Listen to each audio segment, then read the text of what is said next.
Hello mga palangga, reveal muna natin ito ha. Madami kasing nag-message sa akin nito na recipe na ito. Actually mga palangga, nakapag-post na ako nito eh. Medyo matagal-tagal na din pero hindi ko ma-repost. Ewan ko ba kung bakit hindi ma-repost para naman makita po sa mga nag-request na mga followers natin. Kaya gawa na lang tayo ngayon ng bagong video at itudo na natin kasi 1 kilo na harina. Gawin nating 3 hitsura. Kaya ito na mga langga yung ating mga sangkap. Nasa screen lang po. Sundan nyo lang. Ganon lang din mga langga yung mga ginagawa natin ng mga like mga donut na may mga palaman, mga barbarian. Pareho lang yung kanilang timplada. Alam kong karamihan sa atin ay alam na po itong kabisado na po itong recipe na ito.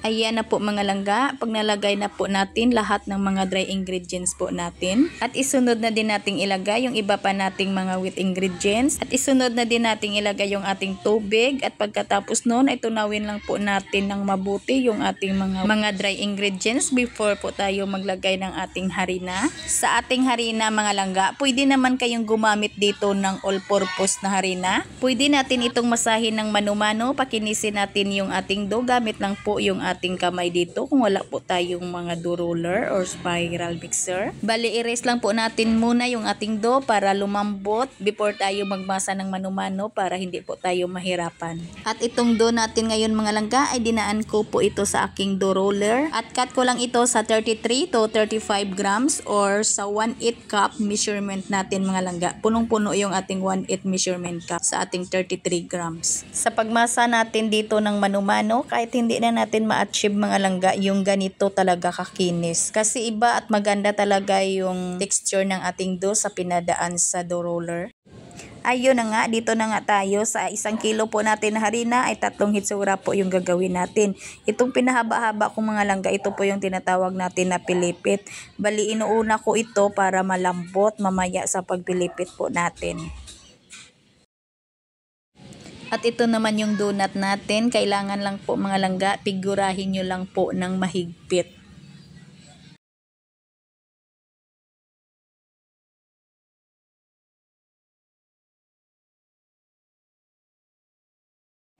At isalansan lang po natin sa ating tray na may banya po na margarine or large shortening. At mamaya ko lang ito mga langga bubutasan pag medyo malambot na. Mga 30 minutes pwede na nating butasan sa gitna yung ating donut. Yung nakikita ko mga langga na mga pilipit sa iba, isang tupi lang po yung ginawa nila. Ako dito mga langga, nakasanayan na po namin talaga na ito parang 2 tupi. Ayan ho. Ayan po. At yung tawag namin dito sa Bisaya is bitchokoy po mga langga.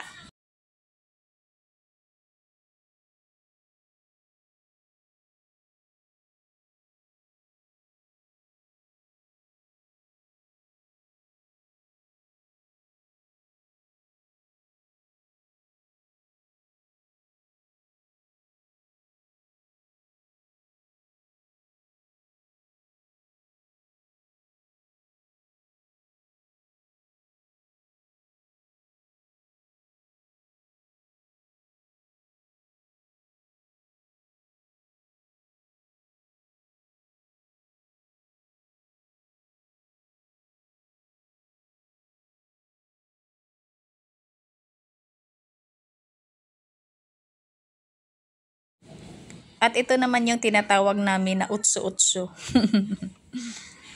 Kung sa iba, bitso-bitso.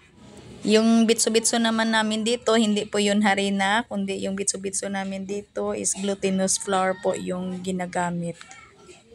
Yan lang po kadali mga langga magawa ng utso-utso bread. Bali, kailangan lang po nating isara yung mga nagkadugtong na dough para hindi po bumuka kapag ito'y nag-alsa, lalo na pag niluto na po natin. Bali, idiin lang po natin para masira po.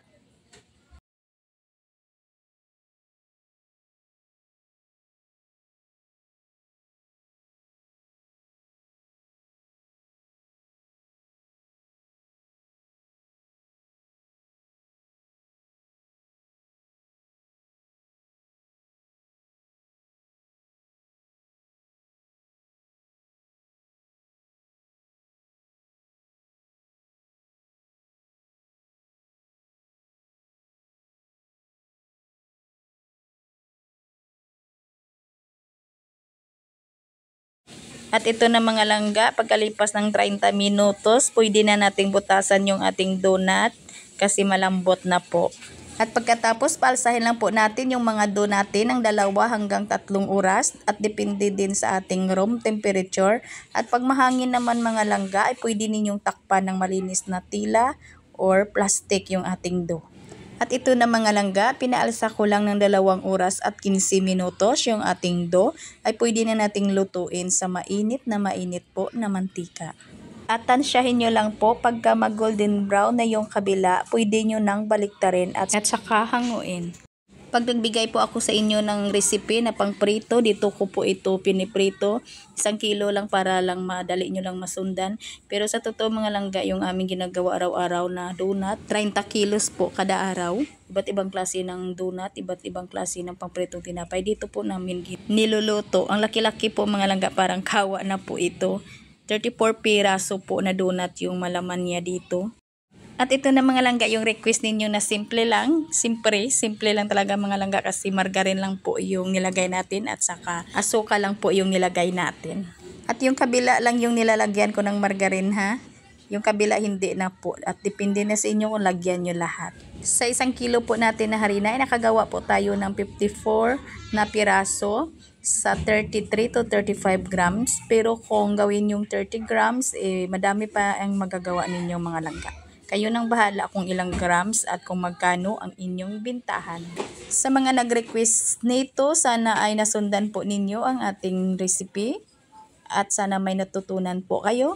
Magkita-kita po tayong muli. Ito pong inyong Kainday Tinapay. Maraming salamat at bye-bye. Marami pa po tayong aabangan ng mga pangpritong tinapay mga langga. At abangan nyo pala mga langga yung ating crinkles na pang delivery. Bye-bye.